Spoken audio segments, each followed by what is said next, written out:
Welcome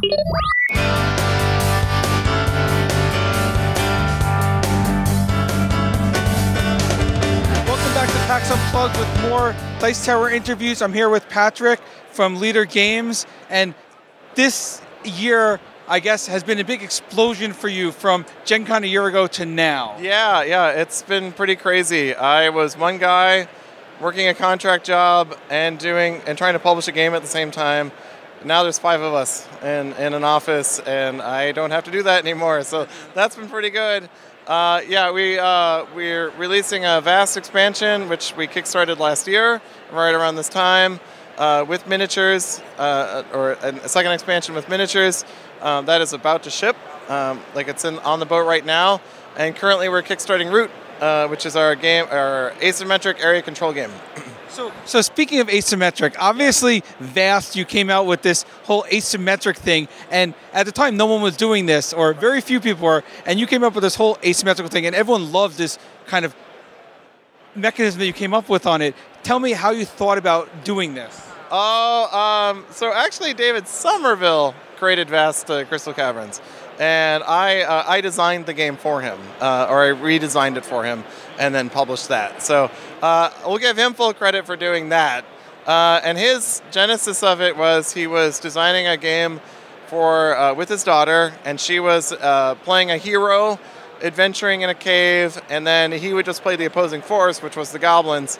And that slowly, and then eventually he decided that the dragon, which was one of the goblins' pieces, should be its own piece, and then eventually decided to split the cave off into another role. So that's how he came up with it. Real outsider, since he's an outsider, he hadn't designed anything else. It didn't occur to him that he was doing anything strange. So. No, I mean, it's very cool. I mean, did you realize that doing an asymmetric game would take off the way it did and would get this much kudos? Yeah, when I saw it, I was like, I want to publish that. That looks great. This is a great new idea.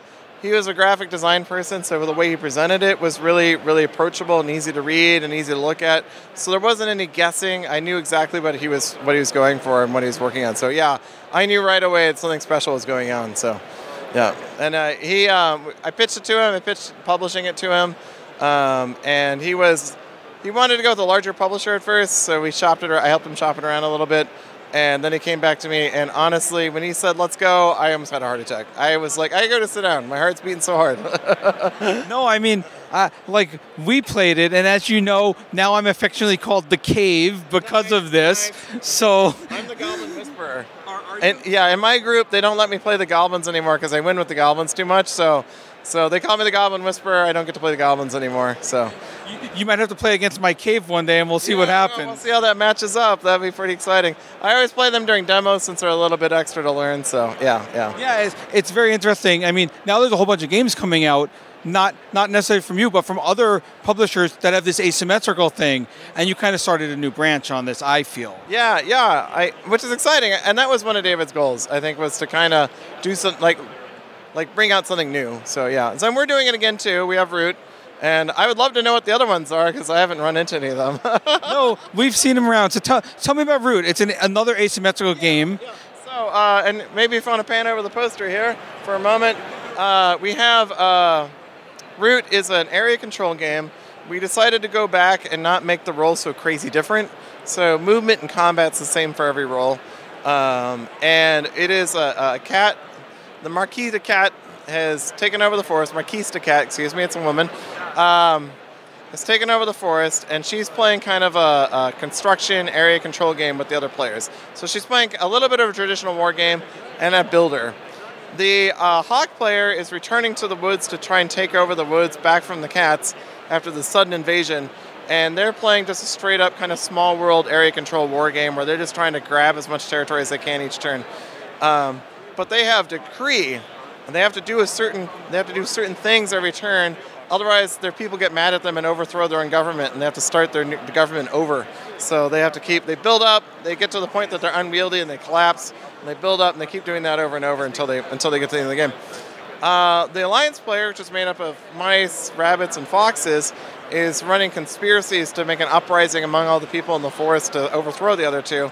And then the Vagabond is like this, just this adventurer. So kind of the comparison I've heard that's best is Yojimbo, if you've seen the movie Yojimbo, where it's just this one troublemaker kind of playing all the sides against each other, controlling their relationships to get points, and then eventually taking control of the forest. So, yeah, my favorite role. I like adventure games, and I always hate adventure games where you just move to a space and draw a card and something happens. I like it because you feel like you're in the middle of this war, and you're kind of maneuvering people and causing things to happen. So I really like it. Well, the fact that you just compared your game to an Akira Kurosawa movie is very interesting, and it sounds like it's set in a forest world with lots of animals and everything, which I always think is a really cool theme. Yeah. A lot of people have been talking about Redwall, which I haven't read, or Mouse Guard, which I've read a little bit of. So yeah, kind of in that vein. So yeah, and I really like the art. Kyle Farron, who did Vast, is doing the art for this again, and he's kind of invented a new style for himself, and he's working his way through that. And then backers of the Kickstarter will get an expansion for free that'll also have the river folk in it, which is a bunch of otters who trade with the other players. So. And tell me more about Vast. You have an expansion now with some new roles. Tell me about this. Yeah, so we have this originally from the second Vast Kickstarter. We had 3 add-on roles: the Ghoul, the Ghost, and the Nightmare Unicorn. So just because it's cheaper, we boxed them all together and we're selling them together as a expansion. I think it's $30 is the MSRP we're looking for.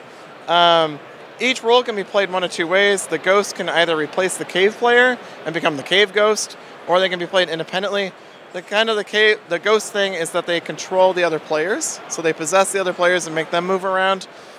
The Ghoul can be independent, so that the Ghoul just wins by fighting the other players, or you can replace the Goblins and then he's just hunting the night. And the Nightmare Unicorn provides an option for solo play, so you have an automated opponent to chase around, or they can replace the Dragon. You can play, there is a variant for 6 players, 7 players if you enjoy downtime, and there's even an 8-player variant if you really like downtime. Well, I don't know about, I could deal with an 8-player variant with all these roles together, but I also like this Cave Ghost. I might have to change my nickname now to the Cave Ghost. Cave Ghost is my favorite role currently. I really enjoy it. The Cave Ghost becomes stronger by being remote from the other players, but is more powerful when, their abilities become more powerful when they're near the other players. So you're constantly playing this struggle of, do I hang out near everyone else, or do I move away and hide from everyone else? And I really like that gameplay. It's been a lot of fun to work on. So, so we're doing that. And then in March, we're going to launch Vast the Mysterious Manor, which will be the second standalone Vast title. It'll have a new hero, a new horde of enemies, a new monster, a new setting, and a new spoiler character, which is what the Thief is. A little bit more thought out than the Thief. And we'll be kickstarting that in March. Standalone, but you can also mix the two so that you could have the Knight in the Mysterious Manor if you wanted to, or you could have the Goblins in the Mysterious Manor, or you could have a giant spider in the Crystal Caverns if you wanted to. So you're making a new game, but it's also a combinable game, so it's going to be this giant, vast universe. Yes. And we're going to host an 11-player game at Gen Con. So we'll have 2 boards side by side, and the players can travel between the 2 worlds. So. That sounds very unique. You already came up with asymmetrical. How did you balance the powers on all this? When you have this many different things going, how do you balance it? I didn't do it. No. I playtest a lot. That was when we set up the 2-player combinations for Vast. One of the reasons we did that is because we just want to be able to bang out 2-player games very quickly to do a lot of testing between the roles, and then apply what we learned to 4- and 5-player. So we did a lot of that. I also, counterintuitive to what other designers will say, I de-emphasize balance. I work solely on flow, so keeping the game fast and interactivity. And then when I was done with that, then I worked on balance, because I knew if I worked on balance first, I might have to fix balance again if I was working on something else. So I just left balance till the end. But I played a lot of games. I was probably well over 200 games by the time the game went out.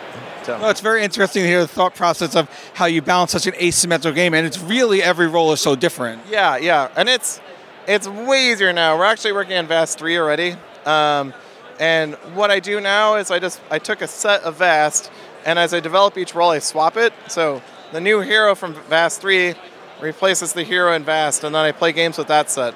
And then I brought in the monster, and then I brought in the settings. So I just keep swapping the elements out and testing that way. So now that I have a framework, it's much easier to test. So. No, it sounds great. For those of you who like Vast, as you heard, we just got an exclusive here, not just the Mysterious Manor, but there's a third one coming out for those of you who like it. So Vast the Frozen Fear. Vast the Frozen Fear. Vast the Frozen Fear. So there's lots of Vast. It's going to be, I hate to say it, a quote, vast universe of games here. Vastiverse, maybe? The Vastiverse. There we go. We've got a term. We've coined it here officially. This is great. Thank you so much, Patrick, for coming on the show today and telling us all about it. Thank you very much for having me on. And again, this is Patrick from Leader Games, and this is Jason Levine with another Dice Tower interview here at PAX Unplugged.